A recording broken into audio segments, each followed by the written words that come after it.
Eventualmente, si ustedes tienen preguntas sobre algunos otros temas o temas que estén estudiando, también los vamos a abordar.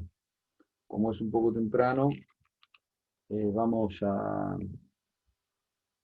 vamos a esperar antes de cerrar el aula a que vengan algunos otros compañeros. Y Buenas tardes. bueno, vamos entonces a continuar con la unidad 7, eh, que era la que estábamos dando, eh, que es el concepto de delito, definición de delito, cómo se ha visto el delito a través del tiempo, cómo ha sido la evolución de la teoría del delito, cómo se sistematizan los elementos del delito, por qué, las teorías causalistas y finalistas, la clasificación, un poco lo que vimos el día miércoles, el día lunes, perdón. Eh, bien. Eh, Antes que nada, quería comentarles algo que me llamó la atención y es observar que eh, no hay una definición del delito, por ejemplo, en el último libro de Zaffaroni, pero tampoco la hay en Jacobs, es decir, autores que supuestamente están tan a las antípodas, pese a que ambos tienen una profunda raíz sociológica en su pensamiento, en su discurso, no definen el delito, si directamente pasan a analizar los elementos constitutivos del delito, la acción, por ejemplo, o la tipicidad, en el caso de Jacobs. Yo creo que lo que ha ocurrido es que eh, cuando estamos frente a pensadores que exceden el sistema estrictamente dogmático o normativo, es normal esta actitud de no definir, no encasillar. ¿eh? Esto es algo que lo he observado en estos dos pensadores. No así, por ejemplo, no ocurre lo mismo con Basigalupo, que sí define el delito como lo habíamos visto la clase pasada, como acción típica, antijurídica y culpable. Lo mismo Soler, lo mismo Fontán Balestra, lo mismo Núñez, lo mismo Creus, ¿eh? Definen el delito de este modo, es decir, van a la definición. Eh, les, les, les, eh, les debo decir que la acción ilícita, el delito, se presenta como una situación unitaria desde el punto de vista fenomenológico, es decir, las cosas pasan, un homicidio ocurre fenomenológicamente. Lo que ocurre es que esta situación de analizar estratificadamente el delito, lo es por razones sistemáticas y de estudio eh, para una racional aplicación de la ley penal. Es decir, el sentido es la, la racional aplicación de la ley penal. Es decir, el saber del jurista, que es una de las finalidades del derecho penal, tiene por objeto una razonable aplicación de la ley penal. ¿eh? Una justa, una eficaz, si queremos hablar en términos de Hassemer, es decir, un punto de equilibrio entre lo justo y lo eficaz. Es decir, que aplicar con justicia, porque corresponde, pero también eficazmente, siguiendo criterios de utilidad social. Bien, esto lo vamos a ver a lo largo, son situaciones que se nos presentan constantemente en el derecho penal, en la solución de los conflictos prácticos del derecho penal. Les voy a contar un caso, ¿no? A ver cómo lo ven ustedes. Eh,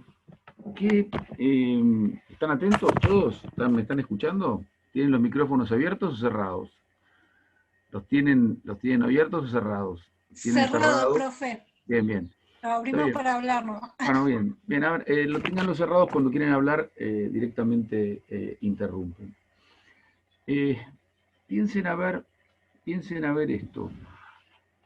Eh, ustedes saben que hay en la Argentina y en casi en todas las partes del mundo una, eh, unas leyes que protegen la propiedad intelectual y que protegen también las marcas, para evitar que alguien le robe a otro su objeto de creación, por un lado, y por otra parte, las marcas se protegen para evitar una situación de deslealtad comercial. Como ustedes saben, hay mucha falsificación de zapatillas, de ropas, de mochilas, bueno, todo prácticamente se puede falsificar. En esto hay inclusive industrias y países que especialmente son copiadores, ¿no es cierto?, de cuestiones. Y bueno, en muchísimos lugares se venden ropas que imitan marcas indebidamente, sin autorización, etc. Bueno, la justicia actúa sobre estas situaciones, secuestra las cosas, y las cosas, ¿qué se hace con esas cosas? ¿Cuál es el destino que debe darse a esas cosas? ¿Se deben destruir para evitar que entren en el mercado, protegiendo las marcas? ¿Se deben dar a las personas vulnerables que no tienen acceso, por ejemplo, a zapatillas, mochilas, etcétera? Eh, se deben en definitiva destruir. ¿Qué es lo que, o se deben devolver a las marcas legítimas para que ellas dispongan? ¿Qué es lo que se debe hacer? ¿Cómo lo ven ustedes el tema? ¿Cuál sería una solución que fuese con la justicia y cuál una que fuese con la utilidad? ¿Y cuál sería una solución intermedia? Bueno, aquí tienen un ejemplo de cómo muchas veces lo estrictamente justo, que sería, por ejemplo, la destrucción de las cosas, puede ir contra la utilidad del sistema normativo, contra una finalidad que a veces se muestra superior a la mera idea de justicia, que puede ser la destrucción de las cosas. Y así constantemente nos interpelan estas dos fuerzas, justicia por un lado, utilidad por el otro, y también van a tener incidencia directa en las teorías de la pena. Unidades 20 y 21 que están a mi cargo, y unidad 4, 5, que también, o 2, que también tratan el tema de los fines de las penas. ¿Qué teoría piensan ustedes que va a ser aquella que solo quiera justicia para un caso? La teoría absoluta. Bien, las teorías absolutas. Y dentro de las teorías absolutas, ¿cuáles, por ejemplo? La retributiva. Muy bien, las retributivas. ¿Qué autores conocen que se han encargado de las teorías retributivas? Kant y Hegel. Hegel no tanto. Hegel está más por una teoría, digamos, de prevención general positiva, diría yo. Ahora después lo vamos a ver. Pero ¿por qué Kant? ¿Qué decía Kant? Kant, en su Metafísica de las Costumbres, decía muchas cosas. Es muy entretenido leer la Metafísica de las Costumbres. Es mucho más ameno de lo que ustedes piensan. No así, por supuesto, la metafísica de Kant. La metafísica tiene otra complejidad, pero la metafísica en este libro, Kant, en algún pasaje de este libro, ¿qué dice respecto a los habitantes que viven solos en una isla y que han cometido un delito?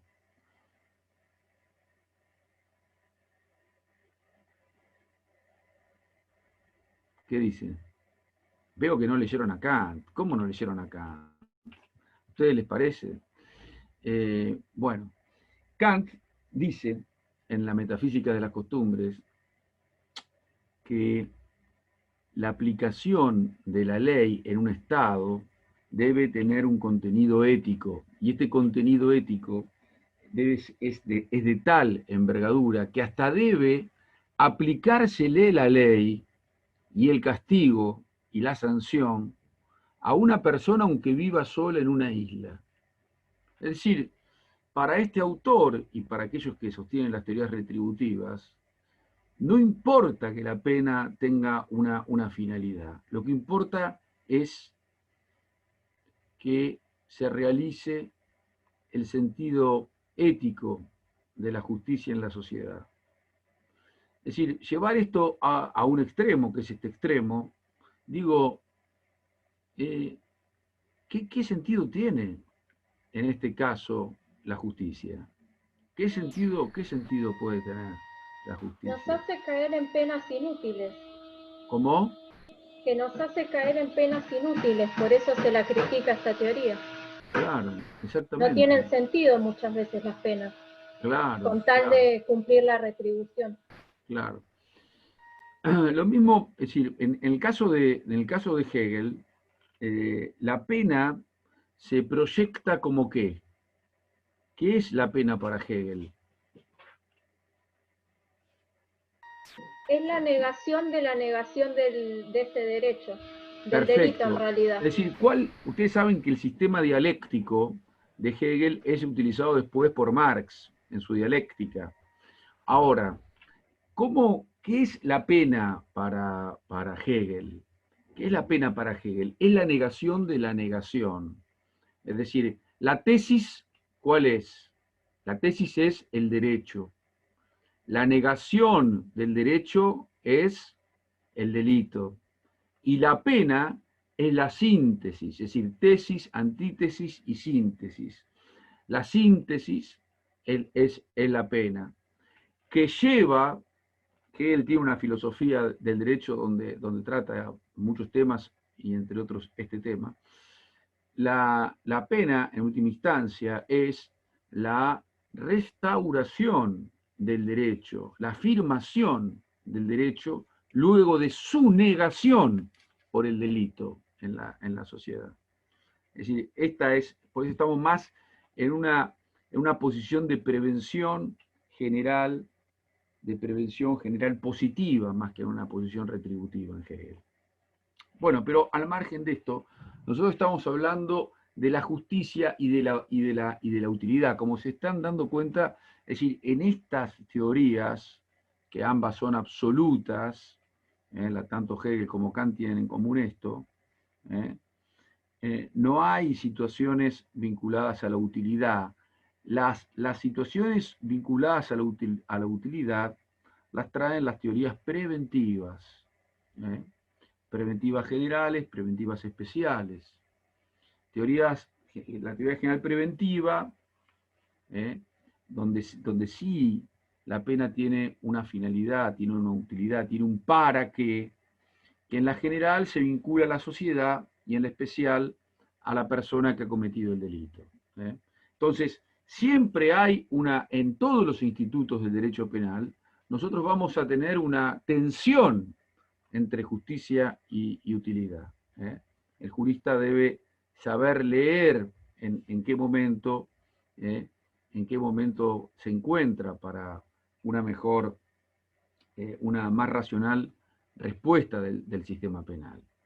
Inclusive nosotros vamos a encontrar teorías de la unión o teorías mixtas, como la de Roxin, que nos va a decir que hay un momento para cada posición. ¿Eh? Hay un momento de la sanción de la norma o de la ley donde va a prevalecer la prevención general positiva, un momento de aplicación, que es el momento de determinación judicial de la pena, donde resulta más importante la teoría de la retribución, y una fase de determinación administrativa o penitenciaria de la pena donde lo más importante resulta ser, o lo más adecuado, o la teoría que mejor respuesta da, es la teoría de la prevención especial positiva. Bueno, pero esto de las teorías de las penas, ustedes muy probablemente lo vean con el doctor Tapia, conmigo tienen que tener esta referencia general porque vamos a ver las penas. Pero nos derivamos a este tema que es por supuesto necesario.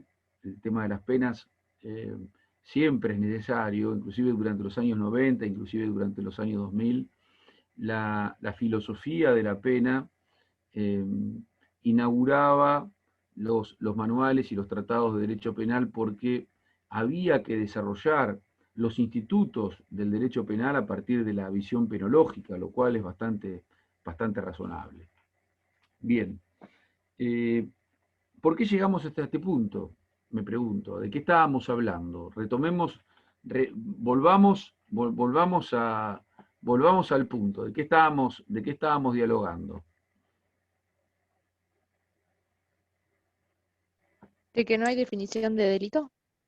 Muy bien, Valentina. Valentina está atenta. De que no hay, algunos autores no definen el delito. La ley no define el delito, muchos autores no definen el delito, pero la definición del delito es algo que ustedes tienen en el programa y muchos manuales de derecho penal todavía lo tienen.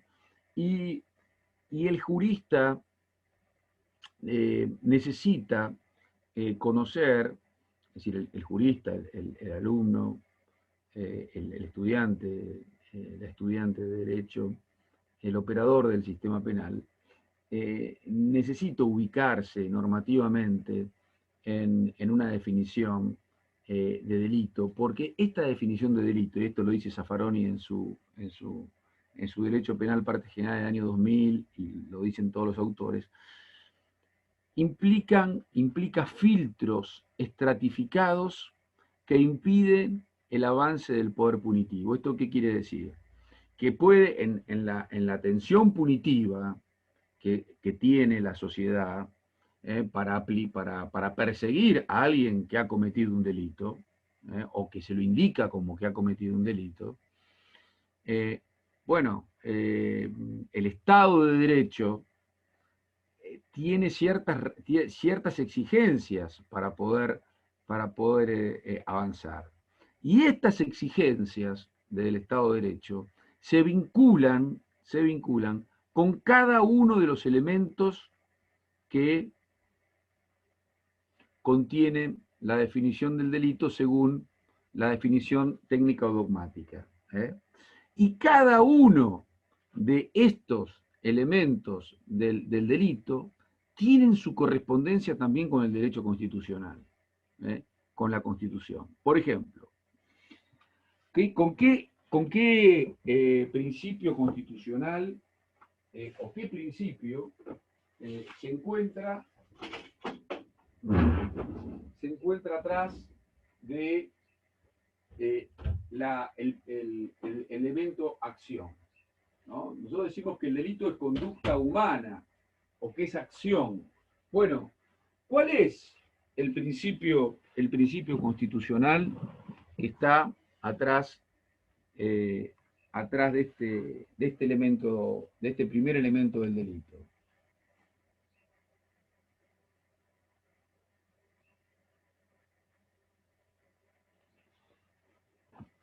Los estoy mirando fijamente. El de no matar. ¿Eh? El de no matar. No. Principio constitucional. Yo les voy a las garantías. Sí, las garantías están atrás de todo, pero... ¿Puede ser, quizás, sí, que no se puede penar el pensamiento? Muy bien. Pero, ¿cuál es la correspondencia constitucional? Nadie puede ser penado sino por un previo hecho. juicio. Hecho, tiene que haber hecho. Y el hecho que es, fundamentalmente, es la acción humana, ya sea positiva o negativa, diría Carrara en su definición. Positiva cuando es una acción, negativa cuando es una omisión punible. Porque se castiga como conducta tanto la acción, que implica un hacer, como la omisión, que implica un omitir. Un omitir, ¿qué? Un omitir lo que dice la norma. Entonces, el principio, la acción típica, esta acción se vincula con el hecho del artículo 18 de la Constitución Nacional y con el principio de exterioridad, del cual ya hablaba Paulo, cogitationes nemo patitur, es decir, nadie puede ser penado por sus pensamientos, tiene que haber acción u omisión penalmente imputable. Yo sobre este punto, sobre la correspondencia de los elementos del delito con los principios constitucionales, les voy a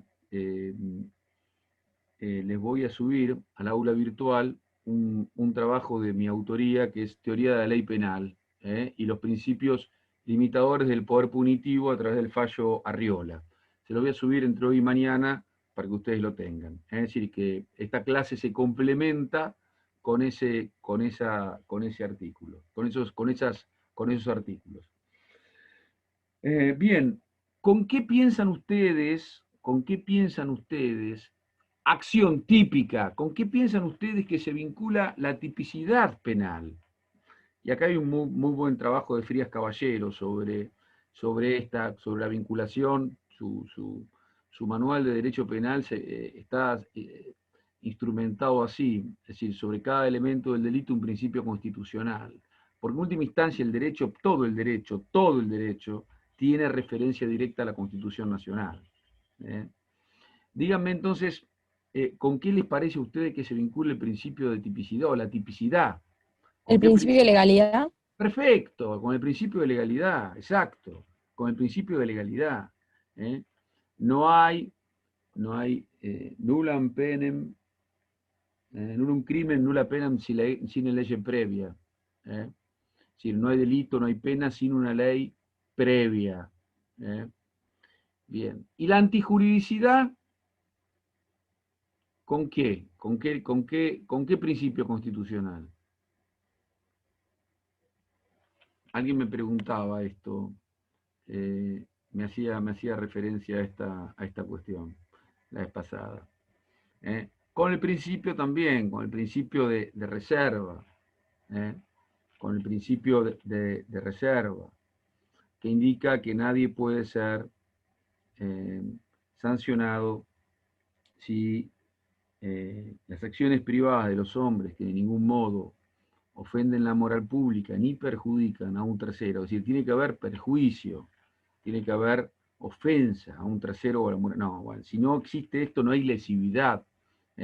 Nullum poena sine injuria.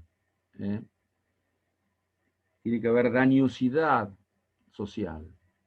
Y la culpabilidad con el principio constitucional de culpabilidad, reconocido en un pene sine culpa, reconocido por nuestra Corte Suprema de Justicia de la Nación, entre otras cuestiones. Bueno, como ustedes advierten, la definición del delito, la definición dogmática del delito, la conceptualización dogmática del delito, no es una cuestión abstracta, sino una cuestión concreta, porque limita el poder punitivo del Estado, con racionalidad para una más justa aplicación de la ley penal. Hay que pasar todos estos filtros antes de imponer una pena. Bien.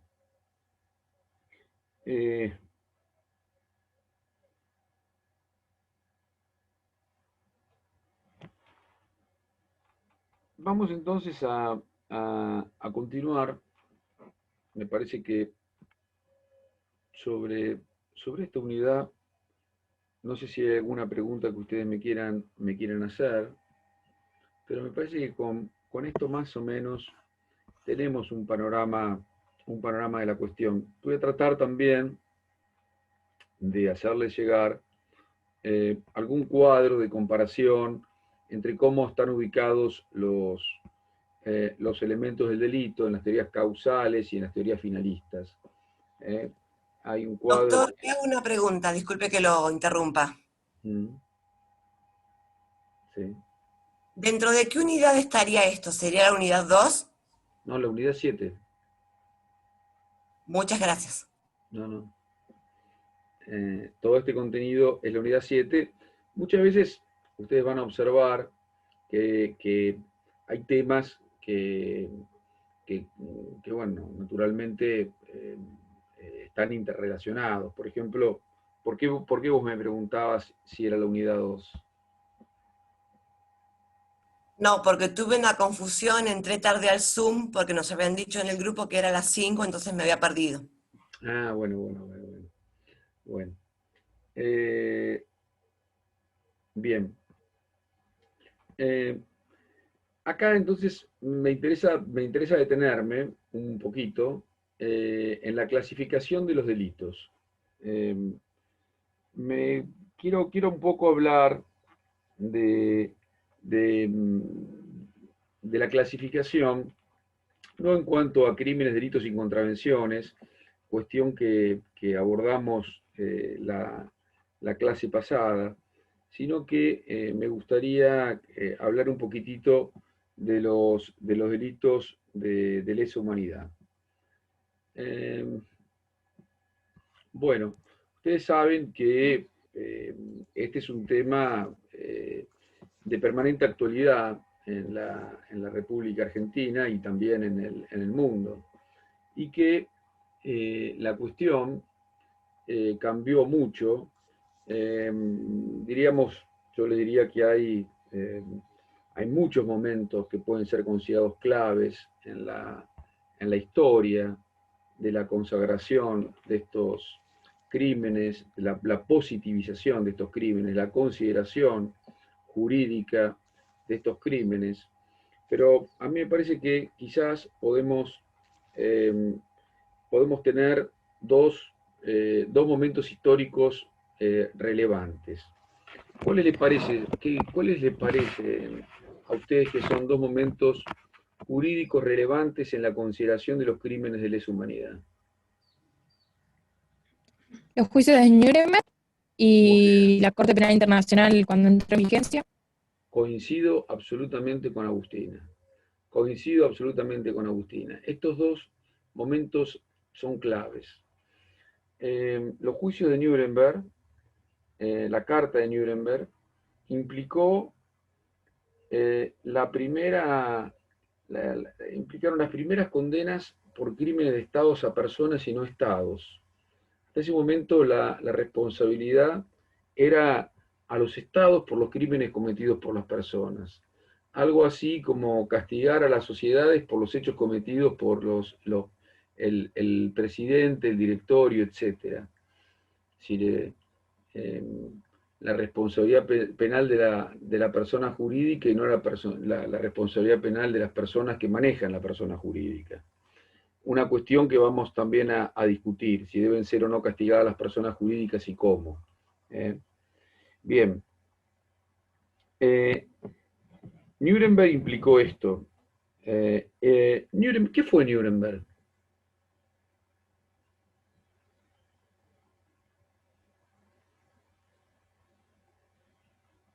Los juicios que se le hizo a los nazis. Uh-huh. Fue el primer antecedente. Sí. ¿Cuántos juicios de Nuremberg hubo? Creo que 7. 12. Hubo 12 juicios importantes en Nuremberg. ¿Por qué los aliados decidieron hacer los juicios en Nuremberg? Porque no los podían juzgar con otro sistema que no era, digamos, el positivismo. Bueno, no, pero yo me pregunto, esa no es la pregunta, no es una respuesta a la pregunta que yo hice. Usted me contestó, es decir, no me llegó a contestar tampoco con qué herramientas jurídicas juzgaron. Directamente me saltó la pregunta y dijo, bueno, no se juzgó con leyes positivas. Esa es otra discusión que vamos a dar. Esa es otra discusión que tenemos que dar. Yo pregunté por qué se hicieron en Nuremberg los juicios. Disculpe, doctor, creo que es porque era un lugar simbólico para los nazis. Perfecto. Se llamaba la ¿Quién habla? capital ideológica. ¿Quién habla? Marcos Feltes. Muy bien, ¿por qué? Porque creo que se consideraba como la capital ideológica y simbólica de los nazis. Porque Hitler, cada anuncio importante que hacía para el Tercer Reich, lo hacía desde un lugar monumental en Nuremberg, y además las primeras leyes de sentido racial se hicieron en Nuremberg. Esto lo explica bien el juez Rafecas en varios artículos que escribió sobre esta cuestión. Las leyes de Nuremberg eran leyes de claro contenido racista, que permitió a los jueces del nacionalsocialismo llevar a muchísima gente a los campos de concentración. Es decir, lo más trágico de todo este proceso es que se hizo con jueces, que luego fueron juzgados. Hay un juicio, uno de los juicios de estos 12 juicios de Nuremberg, fue el llamado juicio de los jueces. Y hay una película muy buena que se la recomiendo, que es justamente el juicio de los jueces. Se llama El juicio de los jueces, es muy buena. Bueno, donde se plantean todos estos problemas jurídicos que nosotros estamos viendo, se plantean. Le voy a Profe, ¿sí? perdón, justo lo digo ahora. Hay una serie que está en Netflix que se llama Los Juicios de Tokio, que es muy buena y bueno, es un antecedente más de lo que es el penal internacional, el ámbito Por penal supuesto, internacional, porque y además se ve todo el debate. excelente, qué buena, No, nada, eso, que se ve todo el debate de positivismo. Sí, es genial. excelente, muy buen dato me das, Agustina. Voy a tratar de verla, sobre todo ahora en tiempos de pandemia, que uno puede salir mucho menos, tiene que estar. Supongo que a usted le debe pasar lo mismo, estudian y ven televisión, ¿no? Bueno, hay cosas buenas. Aprovechemos que tenemos esta posibilidad magnífica de poder formarnos, dialogar, estudiar. Bien. Bueno, es justamente en Nuremberg donde estos juicios inauguran los juicios de lesa humanidad y luego se consagran definitivamente en el Estatuto de Roma, estatuto que define inclusive el delito de lesa humanidad. ¿Cuál es la importancia de los delitos del Estatuto de Roma y en general la conceptualización de los delitos de lesa humanidad? ¿Cuál es la importancia práctica de esto? Que se encuentran tipificados. Sí, pero ¿qué diferencia un delito común de un delito de lesa humanidad? En cuanto a lo práctico. ¿Son imprescriptibles? ¿Cómo? Son imprescriptibles. Muy bien, Paloma, son imprescriptibles. ¿Esto qué significa que son imprescriptibles?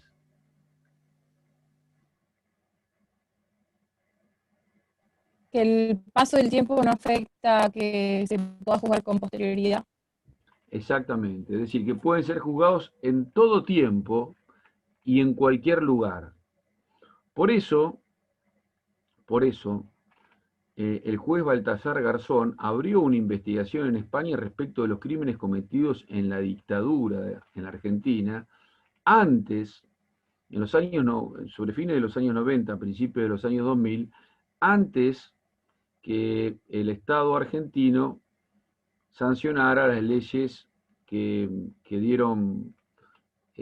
derogaron las leyes de punto final y obediencia debida y que la Corte Suprema de Justicia de la Nación dictara el fallo Simón. El fallo Simón, dictado en el año 2005 en la Argentina, declaró inconstitucionales estas dos leyes que impedían juzgar los crímenes cometidos en la dictadura por los militares, que los tribunales argentinos consideraron delitos de lesa humanidad. La primera sentencia en tal sentido es del juez Cavallo en Buenos Aires, fue ratificado por la Cámara Federal de Apelaciones en el año 2003-2004, Y la Corte Suprema de Justicia de la Nación dicta el fallo Simone en el año 2005, habilitando la realización de los juicios orales y públicos contra los crímenes cometidos en ese entonces, que habían quedado impunes, y que volvieron a ponerse en funcionamiento a partir de ese entonces, y que actualmente se están realizando.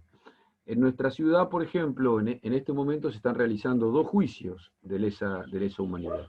Hoy a la mañana tuvimos audiencia a través de este sistema Zoom, así que si a ustedes les interesa, es decir, poder ver estos juicios, vamos a tratar de habilitar a través de, vamos a tratar de garantizar la publicidad. Yo me voy a ocupar de garantizar la publicidad y les vamos a hacer llegar, inclusive al centro de estudiantes. No sé si ahí está la gente de la franja acá, o ya se fueron. ¿Ya se fueron? ¿Habilitaron el Yo, Zoom? profe, yo soy de la franja, así que A ver, cualquier cosa a ver, me escribe, yo la estoy cursando, yo soy Maidana. Sofía, bueno, voy a tratar de hacerte llegar para que Y pueda verse por nos plataforma Zoom. comunicamos y lo Dale. hacemos llegar. ¿Cómo nos comunicamos?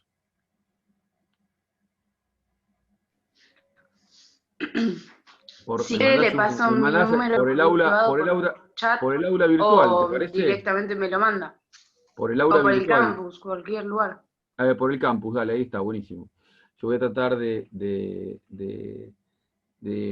gestionar esto porque me parece que puede ser interesante para ustedes. Inclusive no tienen necesidad de ir al tribunal, lo pueden ver por Zoom. Bueno, ¿en qué?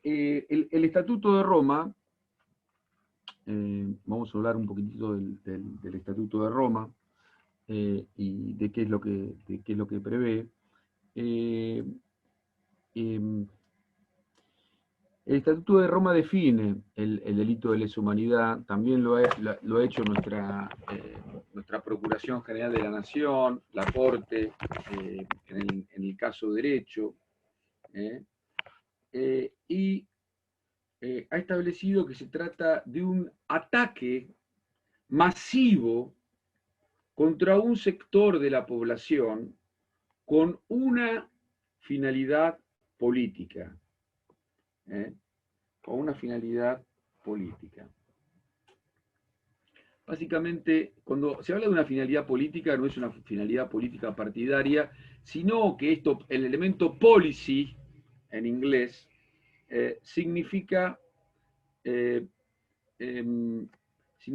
una tolerancia del Estado, como una política del Estado, como una política del Estado, con dominio territorial, dicen los autores, contra un sector de la población con dominio territorial, es decir, hay dominio territorial en los delitos de lesa humanidad.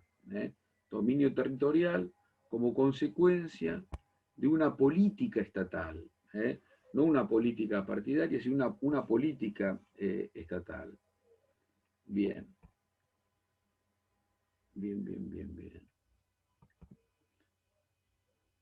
Profe, ¿Sí? eso que dijo de que haya una política estatal es lo que también se llama como el elemento de la sistematización, ¿no? No. Debe ser lo sistemático, en mi opinión, está más, sí, está vinculado al concepto de sistema. Está muy bien. Pero,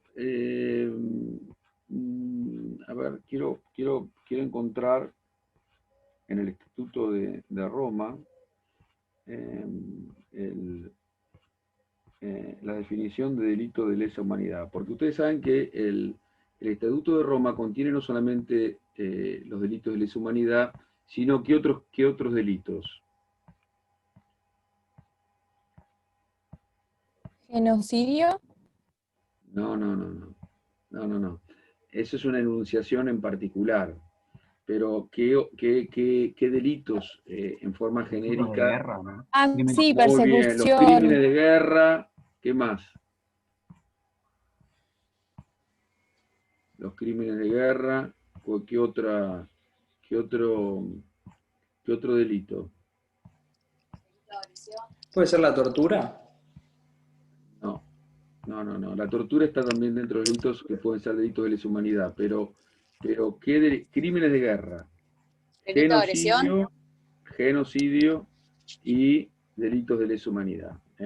Estos son los delitos contemplados en el Estatuto de Roma. Después, por supuesto, que hay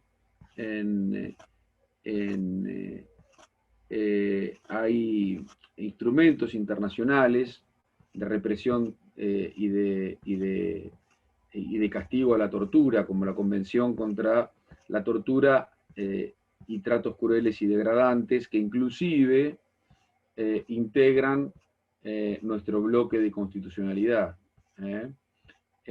Pero no se trata de un delito que integre los delitos generales del Estatuto de Roma. Puede ser la tortura un crimen de lesa humanidad si se da en el contexto que exige la definición de crímenes de lesa humanidad. ¿Me entienden? Pero no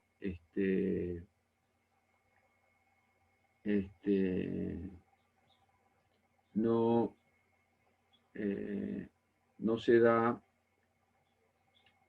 se da específicamente como un delito del estatuto.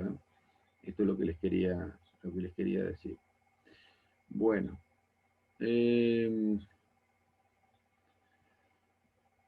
Entonces, la principal característica de estos delitos, desde un punto de vista práctico, es justamente la posibilidad de que sean juzgados en todo tiempo, y prescindiendo de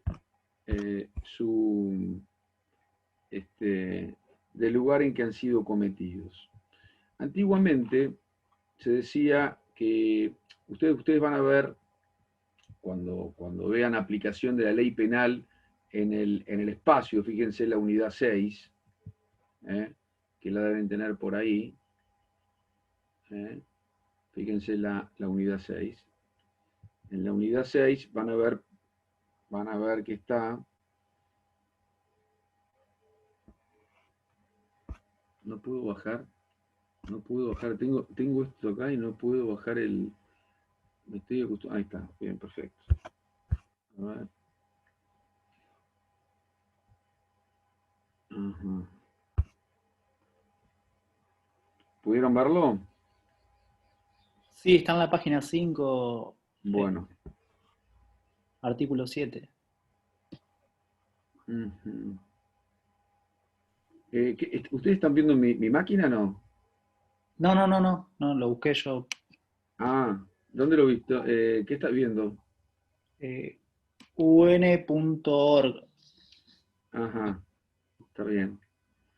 Bien, el artículo 7, crimen de lesa humanidad. El efecto del delito se entenderá por crimen de lesa humanidad cualquiera de los actos siguientes cuando se cometa como parte de un ataque generalizado o sistemático contra una población civil y con conocimiento de dicho ataque, el asesinato, el exterminio. No puedo bajar de acá tengo problemas, tengo dificultades con la máquina. Pero bueno, lo que les quiero significar,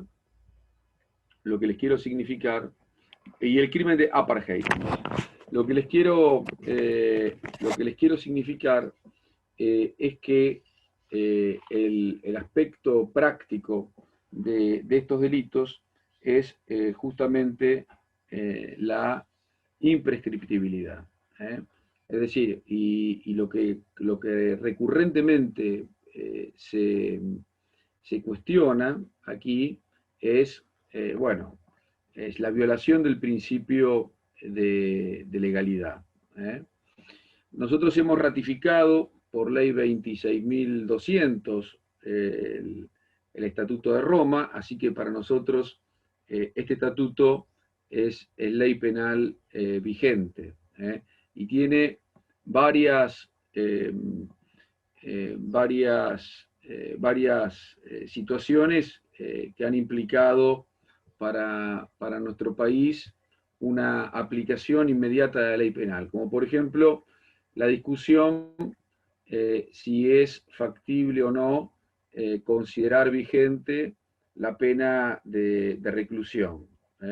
Esto ya no es una discusión que podamos tener en nuestro país, porque una ley posterior que constituye un tratado internacional, entre otras razones, considera que los países donde está establecida la reclusión debe decirse o debe entenderse que se trata de prisión. Asimismo lo aclara, si es una aclaración del mismo Estatuto de Roma.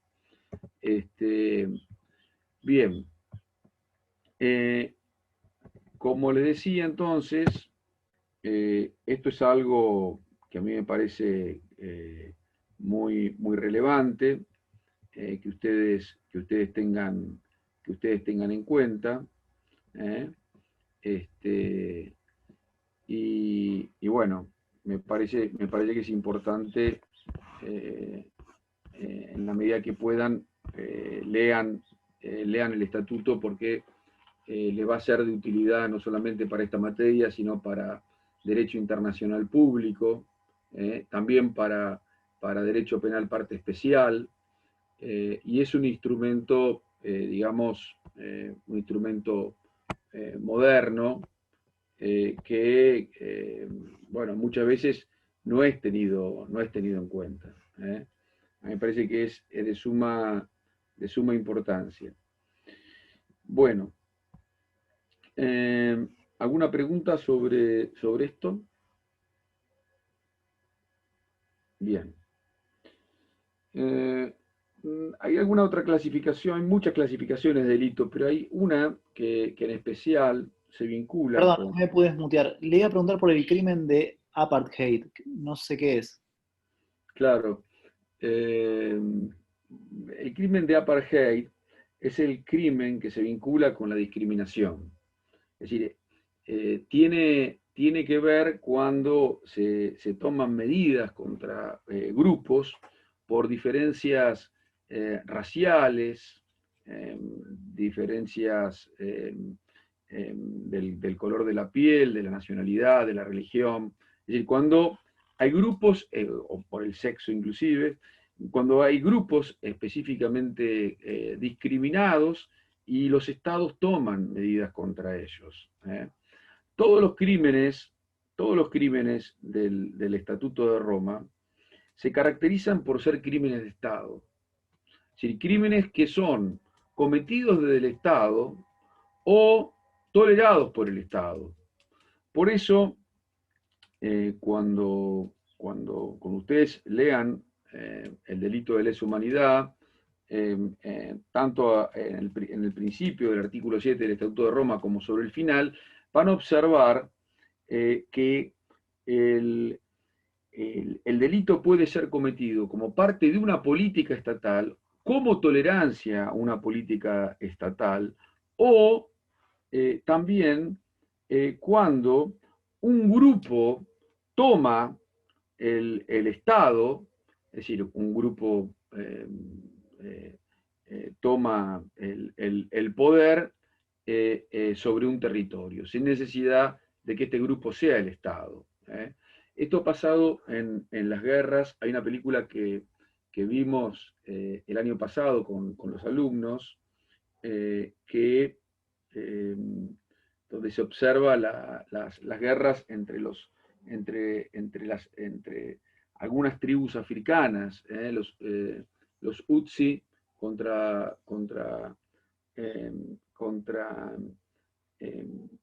sus enemigos ancestrales. Estos son situaciones que han sido juzgadas por la Corte Penal Internacional, y los autores han tenido han tenido las sanciones correspondientes. La película tiene el nombre del estado africano donde sucedieron estos crímenes. Ahora esperen que ya les digo. Crímenes contra la humanidad en África. No puedo acordarme el nombre.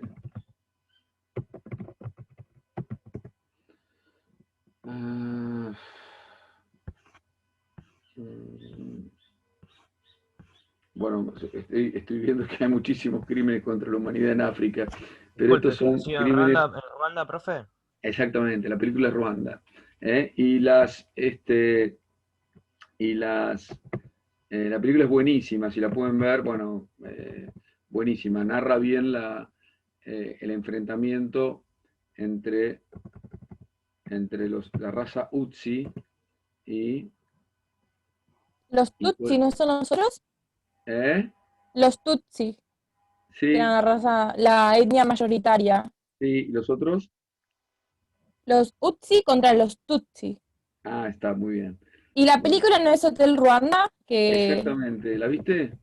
Sí, es genial. Es muy triste. Llorás desde que empieza. Es terrible, bueno, pero esto nos marca nos marca un poco. La película en realidad me parece que se llama Ruanda.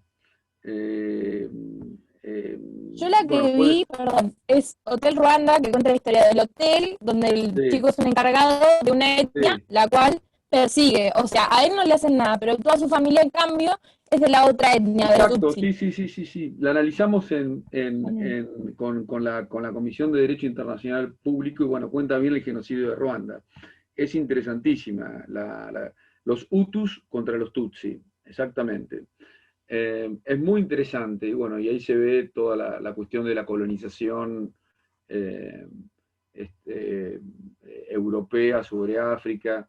Recién me estaba fijando que, bueno, hay muchísimas situaciones de crímenes de lesa humanidad en África. Pero bueno, acá, a diferencia de otras, la Corte Penal Internacional avanzó en el juzgamiento de varios de los criminales de guerra, inclusive se impusieron sanciones. Es un tema de mucho interés.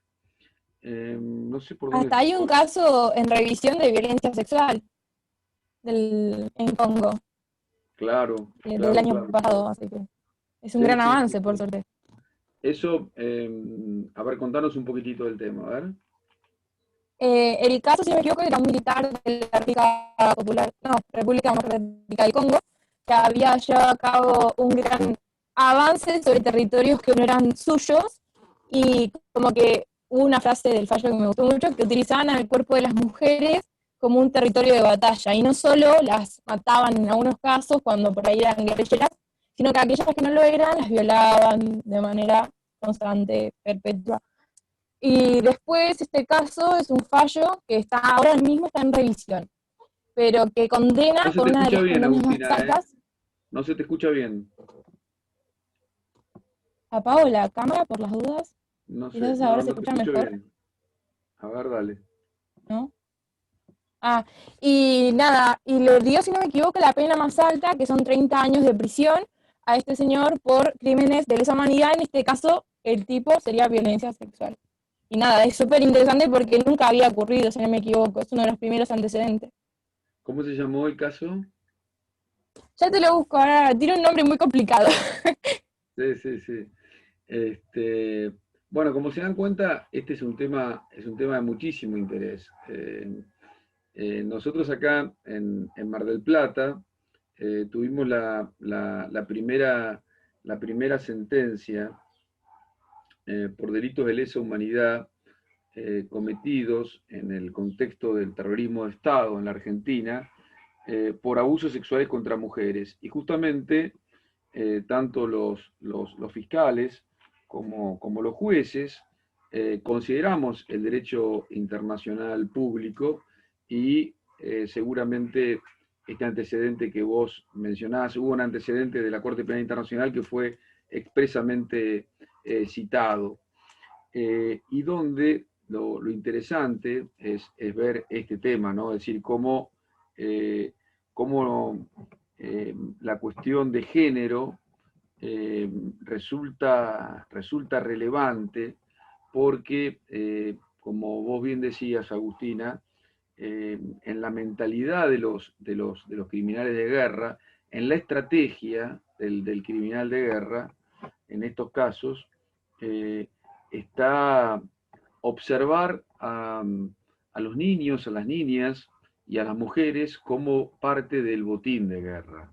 Es decir, como parte de la estrategia psicológica y sistemática para ganar la guerra, la utilización de estas personas, especialmente vulnerables, bueno, como una cuestión que tiene que ver con el éxito en la guerra. Lo Profe, cual, ahí lo encontré.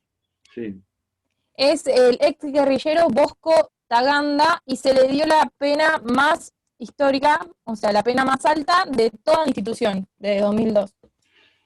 Ahí está, Bosco Naganda. Bueno, bien, hay varios casos. Después vamos a ver un poquitito la cuestión con más detalle. Sobre todos estos temas, ustedes pueden, después les voy a ver si les puedo subir también a la página al aula virtual. Hay un libro sobre estos temas donde en la segunda parte se tratan todos estos delitos de lesa humanidad. Un libro de mi autoría, está subido al aula virtual que nosotros teníamos antes de que existieran estas aulas virtuales. Nosotros teníamos una página virtual que se llama Aula Penal. En Aula Penal ustedes tienen un libro que se llama Autoría y Delitos contra la Humanidad, que es de mi autoría, en colaboración con el doctor Fabio Farinella, que es profesor de Derecho Internacional Público en la facultad, donde analizamos todos estos fallos de la Corte Penal Internacional, qué es un delito de lesa humanidad, el Estatuto de Roma, todas estas cuestiones, y cómo se estructuraba en la Argentina la persecución de los delitos de lesa humanidad. Así que un poco resume toda esta cuestión que estamos hablando. Bueno, no sé si alguien tiene alguna pregunta sobre esto.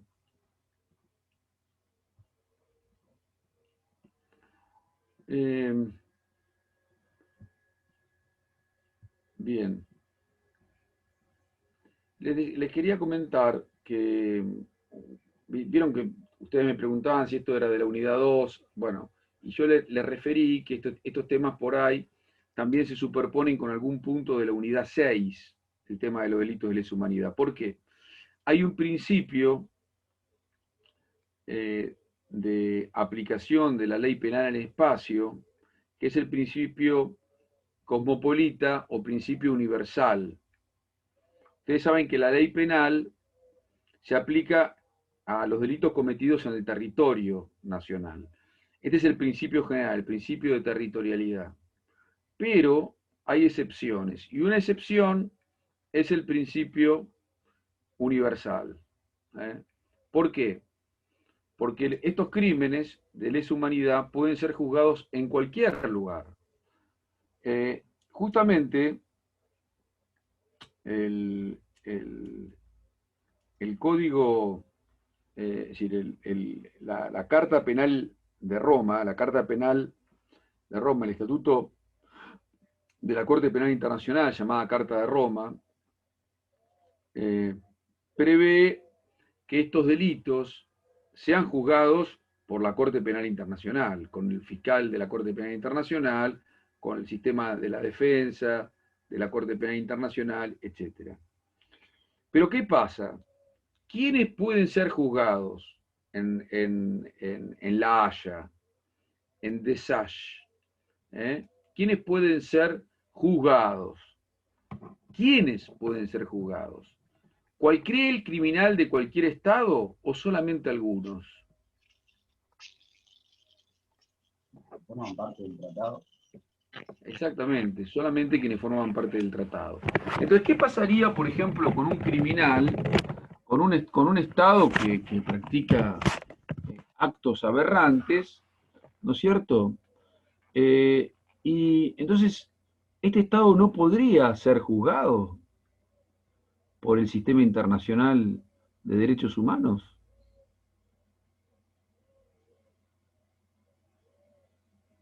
Pregunta. Si el funcionario sale de su país y va a un país en el cual el tratado tiene vigencia, se le puede iniciar un proceso. Claro, bueno, pero, a ver, se le podría iniciar el proceso en ese país, no por la Corte Penal Internacional, ¿se entiende? Es decir, cuando los juicios, y no sería una conducta, digamos, irracional por parte de ese Estado. Es decir, cuando no estaba vigente el Estatuto de Roma, antes del 2000, estos casos se resolvían en el mundo a través de la aplicación del principio cosmopolita o universal. Es decir, y fue lo que aplicó el juez Baltasar Garzón para pedir la detención del genocida Pinochet a Inglaterra. Y fue el fundamento, es decir, ¿en qué fundamentó su competencia el juez Baltasar Garzón? ¿En qué fundamenta su competencia la jueza Servini de Cubría para juzgar los crímenes del franquismo? También en este principio, porque los crímenes del franquismo son anteriores al Estatuto de Roma. Son crímenes de lesa humanidad anteriores al Estatuto de Roma. ¿Alguna pregunta?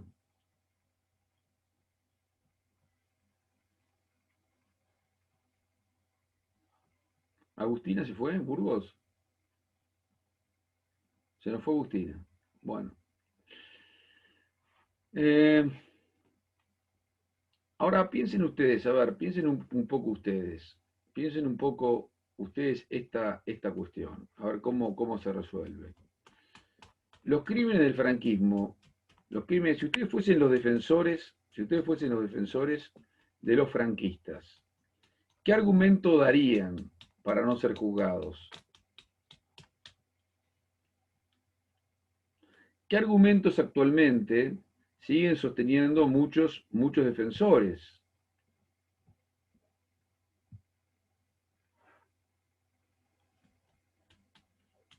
Claro, está muy bien lo que decís, Alcira Natielo. Por eso, al ser de lesa humanidad, se sigue este principio universal, exacto. Es decir, es importante decir que el concepto de delito de lesa humanidad es anterior al Estatuto de Roma y que, por lo tanto, por más que haya estados que no suscriban el Estatuto de Roma, no por eso no cometen delitos de lesa humanidad. Y no por eso, si sus autores caen en un estado y este estado decide juzgarlos, bueno, puede ocurrir. Esto puede ocurrir, sería válido. Ahora, acá Bernardo Lopepe me dice con buena razón, claro, que la ley es posterior. Es decir, uno de los argumentos más importantes que inclusive fundamentó la disidencia de un juez, es decir, ustedes saben que el fallo Simón tuvo 4 votos a favor de los jueces de la Corte y 1 en contra. El voto en contra, en el fallo Simón, fue del juez Fait, y tuvo el apoyo de muchos autores, que consideraron que se violaba el principio de legalidad. Ahora bien, es el principio de legalidad nacional, no el principio de legalidad del derecho penal internacional, que tiene su fuente normativa no solamente en los estatutos, en las cartas, sino en la costumbre internacional, en el llamado jus cogens, del cual hablamos la clase pasada. Por eso, en estos delitos, a Agustina se le cortó internet. Es decir, que Agustina se comunica vía WhatsApp con Camila Benavides y le comentó que se le cortó internet. ¿Es así, Camila? Bueno. Es decir, esto hay que tenerlo muy en cuenta. Esto, aunque la ley fue posterior, los crímenes de lesa humanidad puede ser con todo tiempo, siempre llegar que aunque sea posterior la ley. Sí, actualmente el Estatuto de Roma, recoge el principio de legalidad. Pero esto es válido para quienes están dentro del sistema de protección de los derechos humanos que establece el Estatuto de Roma, no respecto a quienes no están. Respecto de quienes no están, rige el principio internacional de Jus Cogens, que fue el principio recogido en los juicios de Nuremberg y el principio recogido en el fallo Simón de la Corte Suprema de Justicia de la Nación. Sí, esto hay que tenerlo muy en cuenta. Bueno, le quería comentar, es decir, que además de todo esto, hay una situación que tiene que ver con otro tipo de delitos que están vinculados a los delitos de lesa humanidad, que es el llamado delito político.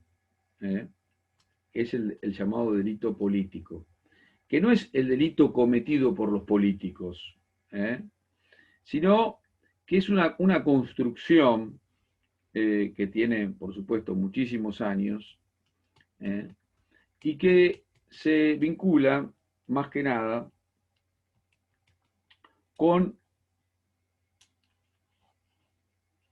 delitos que tienen una finalidad política. Se vincula más que nada con las situaciones, digamos, que en su momento fueron consideradas en la época del socialismo del siglo XIX, fines del siglo XIX, principios del siglo XX, las situaciones de los socialistas utópicos, del anarquismo, que tuvo sus detractores, sus férreos opositores, tuvo sus simpatizantes y tuvo posiciones intermedias que llevaron a la construcción del llamado delito político. Y que actualmente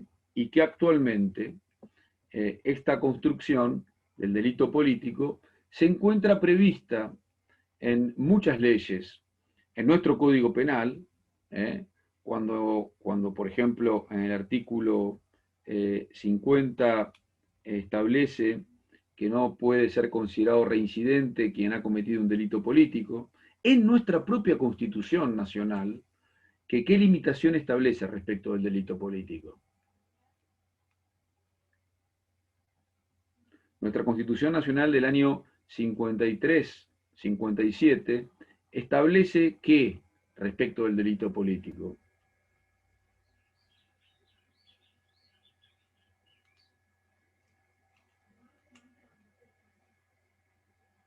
la Constitución del 53-57 establece que no puede haber qué pena respecto del delito político. Pena de... No habrá pena de muerte por delitos políticos. Nosotros veníamos... Claro, pena capital, perfecto.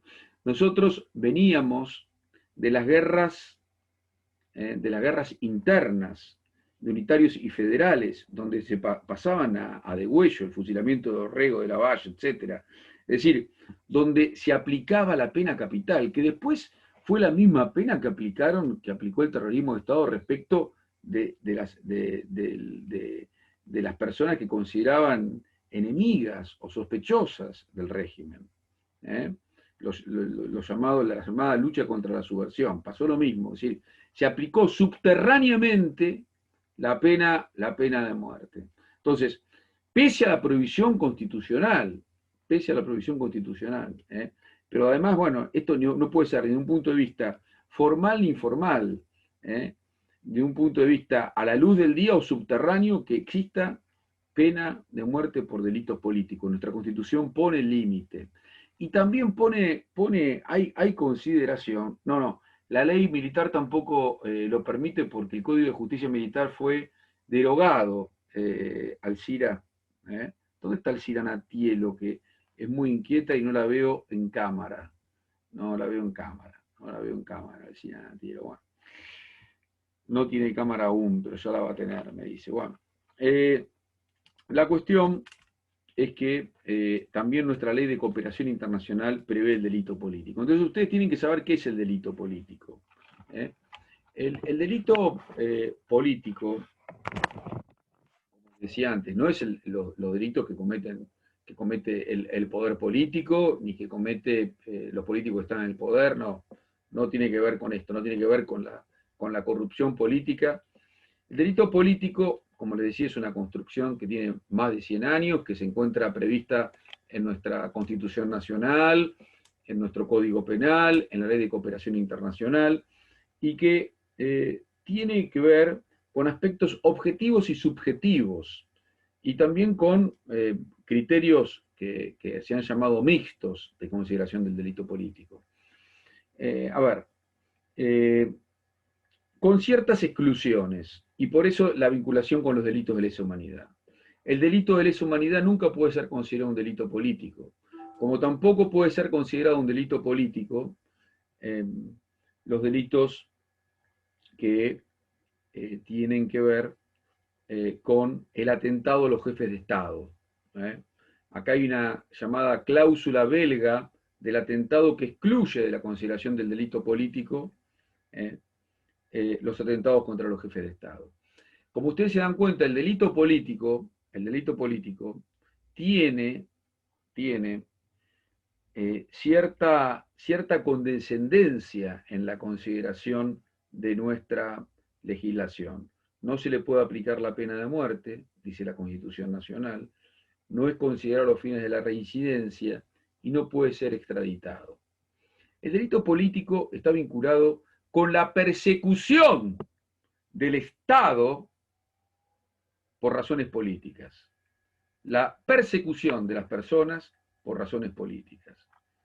Y por eso, el amparo que nuestras leyes marcan a los ciudadanos que son perseguidos por razones políticas. No se les puede aplicar la pena de muerte, no se podrá considerar reincidentes y no son extraditables. El delito político no es extraditable. Si viene un extranjero a la Argentina y es perseguido por el Estado, por cualquier Estado del mundo, por razones políticas, la Argentina puede denegarle la extradición, porque así lo establece nuestra ley de cooperación internacional. Ahora bien, ¿cuándo un delito es político? Se nos complica la cuestión de definir cuándo un delito es político. Bueno, yo les decía que hay teorías objetivas, subjetivas y mixtas. Las teorías objetivas establecen que el delito es político cuando afecta un bien jurídico vinculado al orden o a la seguridad pública o a los factores constitucionales o al orden constitucional. Por ejemplo, podría ser delito político desde un punto de vista objetivo la rebelión, la sedición, lo que implique un alzarse en armas, lo que implique un desconocimiento del poder constitucional. Estos delitos son, desde un punto de vista objetivo, delitos políticos. Ahora, puede ocurrir que exista el aspecto objetivo del delito político, pero no exista el aspecto subjetivo. Puede ser que un mercenario, es decir, que un ejército de mercenarios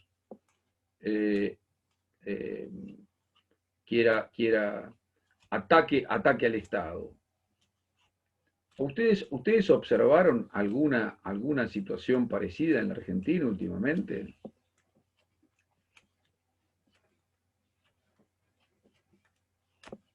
Doctor. Sí. Cuando la policía se reclamó hace unos días, o sea, que estaban armados y fueron de noche a la casa del gobernador o a la Casa Rosada. Bueno, Iba a decir lo mismo. Bueno, bien. Entonces tenemos un factor objetivo, pero un factor subjetivo que puede no darse. Entonces no habría delito político, habría delito común. Puede ocurrir también que una persona tenga una finalidad política, pero comete un delito aberrante que sale del decir, por ejemplo, el homicidio de un jefe de Estado, por más que sea una situación con motivación política por parte de la política, no es considerado un delito político. Tampoco podría ser considerado un delito político los ataques sexuales, por ejemplo, de los cuales nos hablábamos recién. Por lo tanto, para que haya delito político, a mí me parece que lo más atinado es considerar las doctrinas mixtas, la que por la entidad, por la entidad objetiva del hecho, más la finalidad subjetiva, nos coloca frente a una situación de delito político. En el resto de los casos nosotros no vamos a poder compartir la posición del delito político. Delito político, por otra parte, tiene también relevancia en relación a institutos del derecho internacional público como es el derecho de asilo. Ustedes lo van a estudiar. Nosotros, respecto del derecho de asilo, hay varios casos en la Argentina bastante notables, donde interviene en estos casos una entidad internacional, que es el ACNUR, que da el carácter de refugiado a las personas. Entonces, acá también hay una cuestión que resulta relevante. Bueno, entonces, delitos comunes prescriben, son sancionados, no tienen nada que ver con los delitos de lesa humanidad, que son imprescriptibles, que implican un ataque sistematizado, ni tampoco con el delito político. Son tres categorías distintas de crímenes. Digamos que el delito común, es decir, mientras el delito político tiene una mirada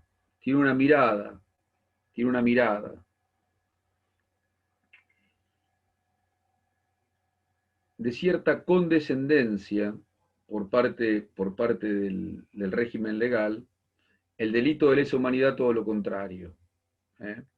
Son como quizás dos caras de una misma moneda. La víctima, es decir, en última instancia, quien sufre una persecución penal, una persecución punitiva y razonable desde un Estado, muchas veces es esa víctima que bueno, de los delitos de lesa humanidad que por otra parte podría también ser imputada de crímenes políticos. Es decir, muchas veces esto sucede. Es decir, que hay persecuciones irracionales por parte de los estados, de delitos políticos que lleva a las autoridades del Estado a cometer delitos de lesa humanidad. Esto es comúnmente señalado como, el Estado es comúnmente señalado en estos casos como el caníbal que se come al caníbal. Es decir, cuando el Estado, para perseguir a la delincuencia, se convierte en delincuente. Entonces, lo que se produce en estos casos es una situación de terror desde el Estado, donde no hay garantía de ningún tipo. Bueno, estas tres categorías, delito común, delito político y delito de lesa humanidad, son categorías con consecuencias prácticas. El delito político va a ser castigado. Delito político tiene castigo.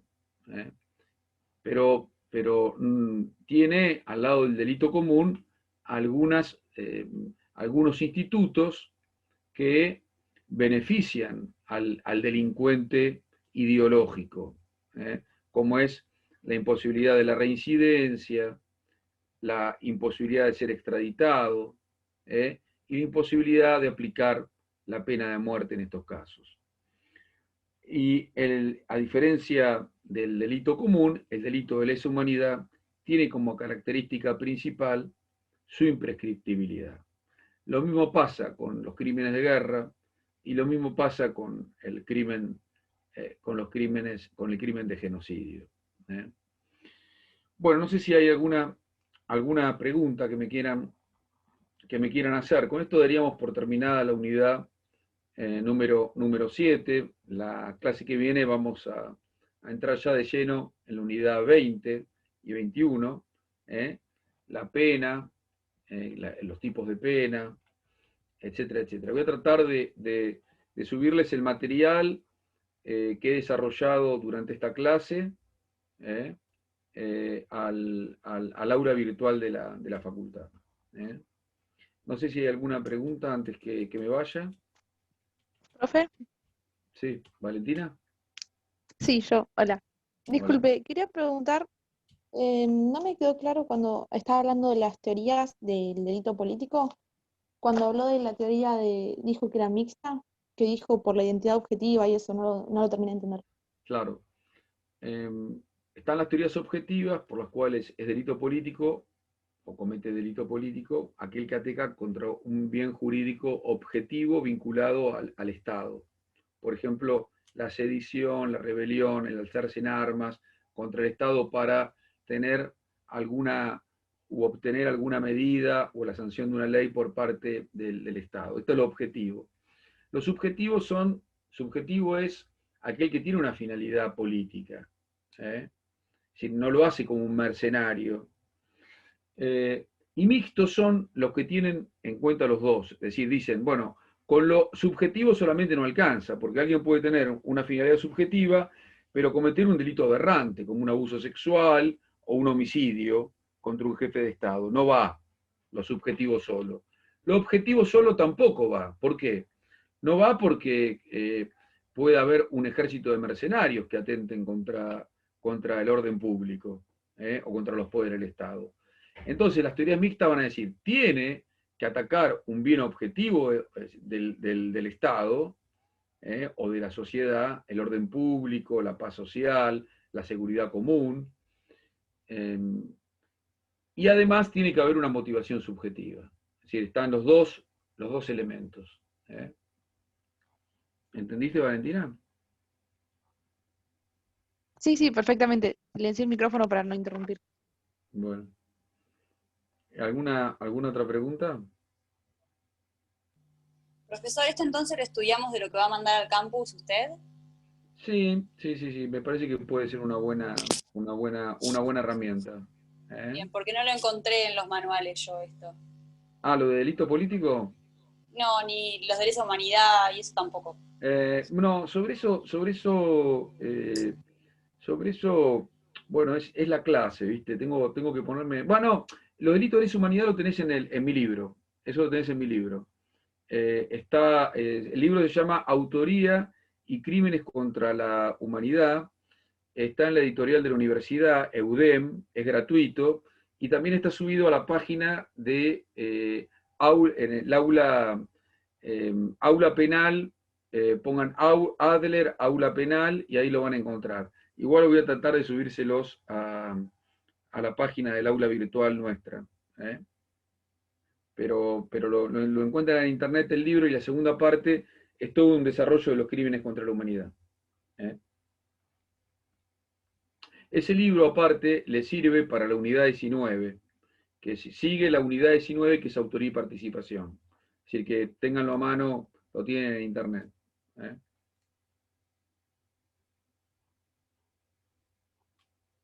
¿Alguna otra pregunta antes que nos vayamos?